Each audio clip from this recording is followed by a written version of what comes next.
নমস্কার বন্ধুরা, আমি রণদীপ। হিস্ট্রি দর্পণ এডুকেশনাল চ্যানেলে আপনাদের সকলকে আবারও স্বাগত। আজ আমাদের আলোচনার মূল বিষয় হলো, যারা একাদশ শ্রেণীতে পড়ছো তাদের প্রথম সেমিস্টারে যে 40টা শর্ট প্রশ্ন হবে, অর্থাৎ ওএমআরে তোমাদের যে 40টা প্রশ্ন সঠিকভাবে নির্বাচন করে গোল করতে হবে, তার উপর ভিত্তি করে আমরা বেস্ট 40 প্রশ্ন মক টেস্ট নাম্বার 1 এবং বেস্ট 40 প্রশ্ন মক টেস্ট নাম্বার 2 আমরা কিন্তু দুটো পার্টে ভাগ করেছি। তা আজকে এই যে 40টা প্রশ্ন তোমাদের সাথে আলোচনা করব, এই 40টা প্রশ্নের ভেতর থেকেই কিন্তু তোমরা অধিকাংশ প্রশ্নই পেয়ে যাবে। শুধু তাই না, আরেকটুও বলে দিই যে শর্ট প্রশ্ন সাজেশন দেয়া কখনোই সেভাবে কিন্তু কারোর পক্ষেই সহজ নয়। তাই আমরা চেষ্টা করেছি 3টে অধ্যায় যে তোমাদের রয়েছে, সেই 3টে অধ্যায় থেকেই এমন ধরনের প্রশ্ন দিয়ে তৈরি করার চেষ্টা হয়েছে এই প্রশ্নগুলো, যে তোমরা যদি এই দুটো মক টেস্টের সেটটা করে যাও, তাহলে আশা করা যাচ্ছে তোমরা কিন্তু 40-এর মধ্যে প্রায় 30+ নাম্বার কিন্তু শুধু এখান থেকেই পেয়ে যাবে। এছাড়াও তোমরা তো আলাদা পড়াশোনা করছোই, এজন্য তোমরা কিন্তু সেই প্রশ্নগুলো করতে পারবে। আর যখনই তুমি 30 বা 35টা প্রশ্ন, এত অল্প প্রশ্ন করে কমন পেয়ে যাবে, তখন কিন্তু তোমার পরীক্ষার যে একটা রুম টেম্পারেচার, সেখানে বসে কিন্তু তোমার মনোবল অনেকটাই বৃদ্ধি পাবে। তা মনোবল বাড়ার ফলে কিন্তু তুমি আরো বেশ কিছু প্রশ্ন করে আসতে পারবে। আর আরেকটা ভালো কথাও বলি তোমাদের, সবাই অবশ্যই ব্ল্যাক বল পেন ব্যবহার করবে। যেই পেনের নিপটা একটু মোটা হয়, অবশ্যই সেই ধরনের পেন নিলে গোল করার ক্ষেত্রে তোমার সময়টা বাঁচবে। আর সবাই চেষ্টা করবে যখন গোলটা করবে, তখন অবশ্যই খুব মাথা ঠান্ডা করে এবং সন্তর্পণে গোলটা করবে। এবং তোমাদের যে 8টা বিভাজন করা রয়েছে, 1 2 3 4 5 6 7 8, সবটা বিভাজনগুলো ভালো করে পড়বে। পড়ার পরে কোনো জায়গায় বুঝতে অসুবিধা হলে ওয়েমারটার অবশ্যই যিনি ইনভিজিলেটর থাকবেন অথবা যিনি তোমাদের পরীক্ষার গাইডে থাকবেন, অবশ্যই তার থেকে শুনে কিন্তু তোমরা সেই ফর্মটা ফিল আপ করবে। অর্থাৎ ওএমআরটা যে তোমাদের দেওয়া হবে, অবশ্যই সেই 8টা ওএমআর এর কিন্তু কলামগুলো পূরণ করবে। তাহলে আশা করা যাচ্ছে যে এই প্রশ্নগুলো তোমরা যদি করো, তাহলে অবশ্যই কিন্তু তোমরা খুব ভালো একটা মার্কস কিন্তু পাবে ইতিহাসে। আর তোমরা সবাই জানো যে ইতিহাসে বহু প্রশ্ন পড়তে হয়, কিন্তু আমি তোমাদের বলছি ইতিহাসে বহু প্রশ্ন পড়তে হয় না। ইতিহাসে একটু বুদ্ধি খাটিয়ে পড়তে হয়, তাহলেই হয়। এবং ইতিহাস হলো নাম্বার পাওয়ার একটা খুব ভালো জায়গা রয়েছে। এজন্য ইতিহাস খুবই সহজ একটা সাবজেক্ট, তোমরা যারা নিয়েছো অবশ্যই জানো। তা আমি এই যে তোমাদের দুটো মক টেস্ট সম্পর্কে আলোচনা করছি, তোমরা অবশ্যই দুটো মক টেস্ট করবে। করার পরে তোমরা পরীক্ষা দিয়ে এসে অবশ্যই প্রশ্ন দিয়ে মেলাতে পারো। এমন ধরনের শর্ট প্রশ্ন কিন্তু এর আগে আমি আশা করি কেউ কখনোই তোমাদের দিতে পারবে না। আর তোমরা অবশ্যই শর্ট প্রশ্নগুলো করে যেও, আমি উত্তর সহ চেষ্টা করব যে তোমাদের পরবর্তীতে বলে দেওয়ার। কিন্তু আমি এখন তোমাদের অপশন সহ প্রশ্নগুলো আলোচনা করছি। অবশ্যই কারো যদি মনে হয় যে এই প্রশ্নটা তোমরা বাড়িতেও পরীক্ষা দিতে চাও, অবশ্যই কমেন্ট বক্সে কমেন্ট করে জানাবে এবং বলবে, আমরা অবশ্যই তোমাদেরকে প্রশ্নটা শেয়ার করে দেব। আর তার আগে বলি, শুরু করার আগে, যে তোমরা যদি চ্যানেলে নতুন হয়ে থাকো, অবশ্যই চ্যানেলটিকে সাবস্ক্রাইব করে নোটিফিকেশন অন করে রাখবে। আর ভিডিওটি শেষ পর্যন্ত দেখো, আশা করি তাহলে তুমি ইতিহাসে 40-এ 40ই পেতে পারো। তার জন্য তোমার একটুখানি ধৈর্য দরকার এবং এই প্রশ্নগুলো নিয়ে একটু চর্চা করা দরকার। তাহলে শুরু করা যাক আজকের প্রথম প্রশ্ন। নাম্বার 1, ইতিহাস প্রকৃত অর্থে বিজ্ঞান এর কমও নয় বেশিও নয়, অর্থাৎ history is a science no less no more, উক্তিটি কার? Option A Pirenne, option B J B Bury, option C Romila Thapar এবং option D E H Carr. এটা তোমরা সবাই জানো যে এটা কিন্তু option B J B Bury হবে। নেক্সট, নাম্বার 2, 1833 সালে ফরাসি ভাষায় প্রাক ইতিহাস শব্দটি প্রথম ব্যবহার করেন কে? Option A Paul Tournal, option B Burkitt, option C Darwin, option D Lamarck. এটাও তোমরা জানো, এই অপশনটা কিন্তু এ হবে পল তুর্নাল। নেক্সট, নাম্বার 3, প্রাগৈতিহাসিক যুগের ইতিহাসের প্রধান উপাদান কি? অপশন এ লিপি, অপশন বি মুদ্রা, অপশন সি জীবাশ্ম, অপশন ডি ধর্মগ্রন্থ। এটাও কিন্তু তোমরা জানো, অপশন সি জীবাশ্ম। নেক্সট, ভীমবেটকা গুহাচিত্র দেখা যায় কোথায়? Option A Uttar Pradesh, option B Madhya Pradesh, option C Paschimbanga এবং অপশন ডি বিহার। এটা কিন্তু মধ্যপ্রদেশ হবে, অর্থাৎ option B. Next, De Republica গ্রন্থের রচয়িতা কে? দেখো, আমরা রিপাবলিক গ্রন্থের রচয়িতাও জানি আর পলিটিক্স গ্রন্থের রচয়িতাও জানি, কিন্তু ডি রিপাবলিকা এই গ্রন্থের রচয়িতা যদি থাকে, একটু কিন্তু তোমরা বুদ্ধি করে মাথা ঠান্ডা করে উত্তরটা করার চেষ্টা করবে। Option A Livy, option B Aristotle, option C Cicero, option D লিমেন। এটা কিন্তু অপশন সি হবে সিসেরো। এ প্রসঙ্গে আরেকটু বলি, রোমান একজন আইনজ্ঞও ছিলেন কিন্তু এই Cicero. Next, option C. Next 6 নম্বর যে প্রশ্নটা রয়েছে সেটা বলি, মুদ্রার পঠন পাঠন সংক্রান্ত বিদ্যাকে বলা হয়? Option A epigraphy, option B palaeography, option C histography, option D numismatics বা নিউমেসমেটিক। এটা কিন্তু অপশন ডি হবে নিউমিসমেটিক। এক্ষেত্রে আমরা এপিগ্রাফিটাও বলে দিই যে লিপি উৎকীর্ণ বিদ্যাকে কিন্তু এপিগ্রাফি বলে। আর প্যালিওগ্রাফি লিপির বিষয়বস্তু অধ্যয়নকেও প্যালিওগ্রাফি বলে। নেক্সট নাম্বার 7, চোলদের মুদ্রার নাম কি? Option A nishka, option B পতিন, option C Narayani, option D kasu. এটা কিন্তু চোলদের মুদ্রার নাম অপশন ডি ক্যাশু হবে। কারণ আমরা জানি যে বৈদিক যুগের মুদ্রা ছিল নিস্ক ও মনা, আর প্রতিন আমরা জানি যে সাতবাহন যুগের মুদ্রা, আর নারায়ণী পাল যুগের। এটা কিন্তু তোমাদের মাথায় রাখতে হবে। নেক্সট প্রশ্ন নাম্বার 8, প্রাচীন ভারতের ম্যাকিয়াভেলি বলা হয়? Option A Tulsidas, option B Kalidas, option C অশ্বঘোষ, অপশন ডি কৌটিল্য। এটা কিন্তু অপশন ডি হবে কৌটিল্য। নেক্সট 9 নাম্বার, কোন রোমান সম্রাট সামরিক একনায়কতন্ত্র প্রতিষ্ঠা করেন? Option A Augustus Caesar, option B Julius Caesar, option C Nero, option D Romulus. এটাও তোমরা করবে। নেক্সট নাম্বার 10, কনস্ট্যান্টিনোপলের বর্তমান নাম? Option A Milan, option B Istanbul, option C Venice, option D Constantinople. এটা কিন্তু কনস্ট্যান্টিনোপলের বর্তমান যে নামটা হবে সেটা কিন্তু অপশন বি ইস্তাম্বুল। নেক্সট, রোমে মিনার্ভা কিসের দেবতা ছিলেন? বা এই ক্ষেত্রে একটা প্রশ্ন বলি, এই দেবতা দেবী, তোমরা কিন্তু রোমের যখন এই প্রশ্ন দেবে দেবতা বা দেবী, এক্ষেত্রে কিন্তু খুব বুদ্ধিদীপ্ত ভাবে উত্তরটা করার চেষ্টা করবে, কারণ প্রশ্নের মধ্যেই কিন্তু উত্তর অনেক সময় বলে দেওয়া থাকে। যেমন এক্ষেত্রে রোমে মিনার্ভা কিসের দেবী ছিলেন? দেখো যেহেতু দেবী বলেছে তার মানে এখানে মহিলা, তো এখানে যদি পুরুষ কোনো দেবতার নাম থাকতো তাহলে সেগুলো হতো না। ঠিক আছে, এখানে যেহেতু বলেছে তিনি কিসের ছিলেন সেহেতু অপশন রয়েছে, সেহেতু অপশন টেস্ট করে তোমাদের করতে হবে। অপশন এ জ্ঞান, অপশন বি উষা, অপশন সি সূর্য, অপশন ডি জল। এক্ষেত্রে অপশন এ হবে জ্ঞানের দেবী। নেক্সট 12 নম্বর প্রশ্ন, প্রথম দাস বিদ্রোহ শুরু হয় কবে? Option A 135, option B 142, option C 127, option D 122। Next 13 number, পালিয়ে যাওয়া কৃতদাসদের বলা হতো? অপশন এ লিবার্টাস, option B saturnalia, option C ম্যানুমিসিও, অপশন ডি ভার্নি। মোস্ট ইম্পর্টেন্ট প্রশ্ন। নেক্সট 14 নাম্বার, এথেন্সে বিদেশিরা পরিচিত ছিল? Option A metic, option B thetes, option C মেটিকা, অপশন ডি হেলট। এটাও মোস্ট ইম্পর্টেন্ট প্রশ্ন কিন্তু। নেক্সট, ম্যান এভি দ্য পলিস উক্তিটি কার? Option A Plato, option B Socrates, option C Thucydides, option D Aristotle. তাহলে আমরা মোটামুটি বলতে বলতে 15 নম্বরে চলে এসেছি। তা এই যে প্রশ্নগুলো আলোচনা করলাম, তোমরা যারা শুনছো বা এখন এই ভিডিওটা দেখছো এবং একাদশ শ্রেণীতে প্রথম সেমিস্টারে পরীক্ষার জন্য প্রস্তুতি নিচ্ছ, তাহলে তারা প্রশ্নগুলো দেখে বুঝতেই পারছো যে প্রশ্নগুলো কি ধরনের আর কেমন মানের। তাই বারবার বলছি যে দুটো সেট আমরা তোমাদেরকে দিচ্ছি বা করাচ্ছি, এই দুটো সেট তোমরা যদি দেখে যাও এর বাইরে কিন্তু কোনো প্রশ্ন আসবে না। এবার এক্ষেত্রে একটা কথা বলি, কারোর যদি মনে হয় যে আমাদের এই ফাইনাল মক টেস্টের প্রশ্ন নিয়ে তোমরা করতে চাও, তাহলে খুব বেশি টাকা লাগবে না, তোমরা মাত্র 19 টাকা করে পে করলেই আমরা কিন্তু এই প্রশ্নটা সম্পূর্ণ দিয়ে দেবো তোমাদের, মাত্র 19 টাকা। আর তোমরা প্রশ্নের মান এবং প্রশ্নটা হাতে পেলেই বুঝতে পারবা যে আমরা কি ধরনের প্রশ্ন পেলাম এটা। আর পরীক্ষা দিয়ে আসার পর মিলিয়ে দেখবে অধিকাংশ প্রশ্নই কিন্তু এই দুটো সেটের মধ্যে থেকেই থাকবে। আমি প্রশ্নগুলো তোমাদের আলোচনা করছি, শুনে রাখো। আশা করি তোমরা বুঝতে পারছো যে প্রশ্নগুলোর মান কতটা সঠিক এবং তোমাদের পরীক্ষার জন্য কতটা উপযোগী। কারোর যদি দরকার হয় অবশ্যই আমাদের ডেসক্রিপশনে নাম্বার দেওয়া আছে, সেই নাম্বারের মাধ্যমে তোমরা যোগাযোগ করতে পারো।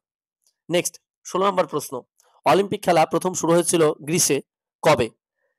খ্রিস্টপূর্ব 676 অব্দে, অপশন বি খ্রিস্টপূর্ব 876 অব্দে, অপশন সি খ্রিস্টপূর্ব 776 অব্দে, অপশন ডি 700 অব্দে।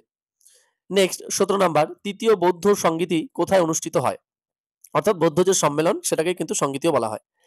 এটা কিন্তু পাটলিপুত্র হয়, আমরা জানি এই সময় অশোক সেইখানকার রাজা ছিলেন। তা আমরা বলে দিই যে option A Rajagriha, option B Pataliputra, option C Kashmir, option D Vaishali.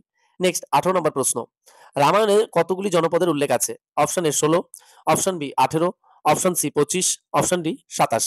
Next 19 নম্বর প্রশ্ন, আমি এলাম, আমি দেখলাম, আমি জয় করলাম উক্তিটি কার? Option A Alexander, option B Julius Caesar, option C Augustus Caesar, option D Suleiman. Next number 20, Akbar 1582 সালে দ্বীন ই ইলাহি ধর্মমত প্রবর্তন করেন। দেখো এখানে কিন্তু একসাথে দুটো প্রশ্ন হয়ে গেল। যদি বলা হয় দ্বীন ই ইলাহি ধর্মমত কে প্রবর্তন করেন? আকবর। আবার যদি বলা হয় আকবর দ্বীন ই ইলাহি ধর্মমত কবে প্রবর্তন করেন? 1582 সালে। এবার এর সাথে আরেকটা প্রশ্ন আছে, এই যে দিন, এই দিন কথার অর্থ কি? অপশন এ দিবস, অপশন বি রজনী, অপশন সি দিন, অপশন ডি ধর্ম। এই দয় দীর্ঘি দন্তান্ন এই দিন কথার অর্থ কিন্তু ধর্ম, অপশন ডি।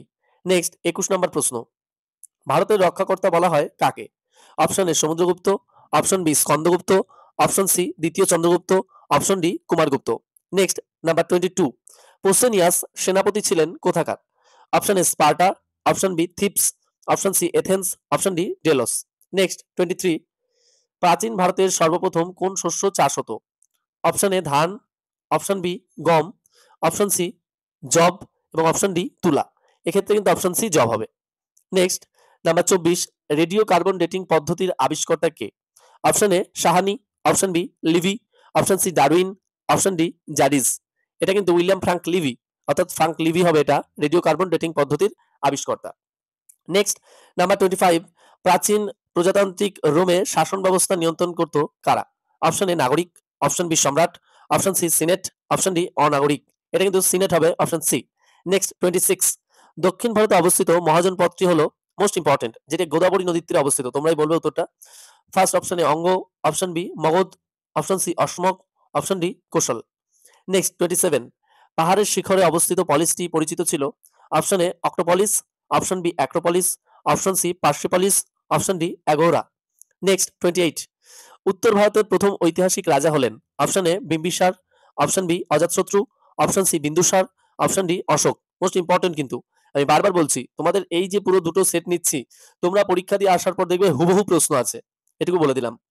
আর কারো যদি মনে হয় আমরা শুধু এই দুটো সেট পরীক্ষা দিতে চাই, তাহলে অবশ্যই আমাদের ডেসক্রিপশনে নাম্বার দেওয়া আছে, সেখানে যোগাযোগ করতে পারো। নেক্সট 29, দুটি প্রজাতান্ত্রিক মহাজন পদের নাম? Option A Anga Magadha, option B Kashi Koshala, option C Vajji Malla, option D Avanti Asmaka. Next number 30, নিম্নবর্গের ইতিহাস চর্চার সূচনা করেন 1982 সালে? Option A Partha Chattopadhyay, option B Gautam Bhadra, option C Ranajit Guha, option D Gayatri Chakravorty. Most important. Next number 31 অর্থাৎ 31, ইন্ডিকা গ্রন্থের রচয়িতা হলেন? Option A Kautilya, option B অশ্বঘোষ, option C Megasthenes, option D Vishakhadatta. Next 32, 1575 সালে ধর্মীয় বিষয়ে আলোচনার জন্য ইবাদতখানা প্রতিষ্ঠা করেন কে? মোস্ট ইম্পর্টেন্ট প্রশ্ন। Option A Babur, option B Akbar, option C Jahangir এবং option D Aurangzeb. Next number 33, আকবরের নবরত্ন সভায় কে ছিলেন? Option A Ibn Battuta, option B Bairam Khan, option C Azizuddin, option D Badayuni. একটা জিনিস ভালো করে মনে রাখবে যে বদায়ুনি যার কথা বলছি, তিনি কিন্তু আকবরকে ইসলামের প্রবল বা চরমতম শত্রু বলে মানতেন। নেক্সট নাম্বার 34, পৃথিবীর ইতিহাসের সর্ববৃহৎ ও দীর্ঘকালীন সাম্রাজ্য হলো? Option A Roman, option B মিশরীয়, option C Ottoman, option D আক্কাদীয়। নেক্সট 35, আলেকজান্ডার ভারত অভিযান করেন খ্রিস্টপূর্ব? Option A 323, option B 321, option C 327 এবং অপশন ডি 330। তবে এক্ষেত্রে একটু বলে দিই, এই 323 খ্রিস্টপূর্বাব্দে কিন্তু, অর্থাৎ খ্রিস্টপূর্ব 323 অব্দে এই আলেকজান্ডার কিন্তু ব্যাবিলনে মারা যান। আর 327 খ্রিস্টপূর্বাব্দে তিনি কিন্তু, এই খ্রিস্টপূর্ব 327 অব্দে তিনি কিন্তু ভারতে অভিযান করেন। আর এই প্রসঙ্গে আরেকটু বলে দিই যে হিদাসপাসের যুদ্ধ যেটা হয় সেটা কিন্তু 326 অব্দে, অর্থাৎ খ্রিস্টপূর্ব 326 অব্দে। নেক্সট নাম্বার 36, ওল্ড টেস্টামেন্ট ধর্মগ্রন্থটি ছিল? অপশন এ হিন্দুদের, অপশন বি গ্রিকদের, অপশন সি ইহুদিদের এবং অপশন ডি রোমানদের। নেক্সট 37, দক্ষিণ ভারতের যে বন্দর শহরে রোমান মুদ্রা পাওয়া গেছে তা হলো? Option A Arikamedu, option B Paithan, option C Kalyan, option D Sopara. Next 38, cuneiform লিপির অপর নাম হলো? অপশন এ হায়ারোগ্লিফিক লিপি, অপশন বি কোণাক্ষর লিপি, অপশন সি তাম্রলিপি এবং অপশন ডি স্তম্ভলিপি। এটা কিন্তু কোণাক্ষর লিপি হবে, কারণ আমরা জানি হায়ারোগ্লিফিক যে লিপিটা রয়েছে এটার আরেকটা নাম হলো দেবলিপি। নেক্সট, সঠিক ব্যাখ্যা করো। অ্যাসারশন, রিজন, যেটা তোমাদের বিবৃতিমূলক প্রশ্ন। অ্যাসারশন আছে রমেশচন্দ্র মজুমদার স্কন্দগুপ্তকে ভারতের রক্ষাকারী বলেছেন, আর রিজনে রয়েছে হুন আক্রমণ প্রতিহত করে গুপ্ত সাম্রাজ্যের অখণ্ডতা বজায় রাখার জন্য। দেখো, আমাদের এই বিবৃতিমূলক প্রশ্ন করার জন্য কিন্তু প্রথমেই আমরা কারণটা দেখব, তাহলেই কিন্তু আমরা অ্যাসারশনটা করতে পারবো। আমরা কোনো ঘটনার আগে একটু মাথায় ভালো করে এটা বুঝে নেবে, অনেকে এটা করতে পারেন না, তাদের উদ্দেশ্যে বলছি যে আমরা যখন কোনো কাজ করি বা কোনো কিছু ঘটনা ঘটে, তার আগে আমরা প্রথমেই কারণটা খুঁজি। তাই অবশ্যই প্রথমেই অ্যাসারশনের দিকে না তাকিয়ে প্রথমেই কিন্তু পড়ার পর আগে রিজনটা দেখবে সবাই, যে কারণ কি বলেছে। দেখো, আমি যদি কারণটা দেখি, কারণের মধ্যে দিয়ে তোমাদেরকে খুব সুন্দর করে আমি বুঝিয়ে দিচ্ছি বিবৃতিটা। অ্যাসারশনে বলছে রমেশচন্দ্র মজুমদার স্কন্দগুপ্তকে ভারতের রক্ষাকারী বলেছেন, কিন্তু রিজনে বলছে হুন আক্রমণ প্রতিহত করে গুপ্ত সাম্রাজ্যের অখণ্ডতা বজায় রাখার জন্য। দেখো, আমি যদি প্রথমে রিজনটা ধরি যে কারণটা কি আছে, দেখি আগে যে কেন এই কথাটা বলছে তাকে। তিনি হুন আক্রমণ অর্থাৎ শেথুন আক্রমণ প্রতিহত করে গুপ্ত সাম্রাজ্যের অখণ্ডতা বজায় রেখেছিল। কে রেখেছিল? স্কন্দগুপ্ত। তাহলে এই যে শেথ হুন আক্রমণদের প্রতিহত করে গুপ্ত সাম্রাজ্যের অখণ্ডতা বজায় রেখেছিলেন বলেই তো রমেশচন্দ্র মজুমদার স্কন্দগুপ্তকে ভারতের রক্ষাকারী বলেছেন। তাহলে বুঝতে পারছো কতটা ইজি হয়ে গেল জিনিসটা। আর তোমরা কিভাবে করতে চাও আমি সেটাও বলে দিচ্ছি, যে জন্য তোমাদের ভুল হয়। তোমরা করতে যাবে অ্যাসারশনে বলেছে রমেশচন্দ্র মজুমদার স্কন্দগুপ্তকে ভারতের রক্ষাকারী বলেছেন হুন আক্রমণ প্রতিহত করে গুপ্ত সাম্রাজ্যের অখণ্ডতা বজায় রাখার জন্য। এটা না, এইটা করার জন্য এইটা হবে। অর্থাৎ আগে কারণটা দেখতে হবে, কোনো ঘটনার আগে কারণ দেখে তারপরে কিন্তু অ্যাসারশনে আসতে হয়। তো এক্ষেত্রে কিন্তু both are true, R is the correct explanation of A, option A ঠিক হবে। নেক্সট একটা সাজিয়ে লেখো রয়েছে, তরাইনের দ্বিতীয় যুদ্ধ, আরবদের সিন্ধু বিজয়, মাহমুদ গাওয়ানের প্রথম ভারত আক্রমণ এবং দিল্লি সুলতানি বংশের প্রতিষ্ঠা। দেখো এক্ষেত্রে কিন্তু আমাদের একটু সালটা মনে রাখতে হবে। ইতিহাসের প্রধান যে উদ্দেশ্য সেটাই কিন্তু স্থানকাল পাত্র।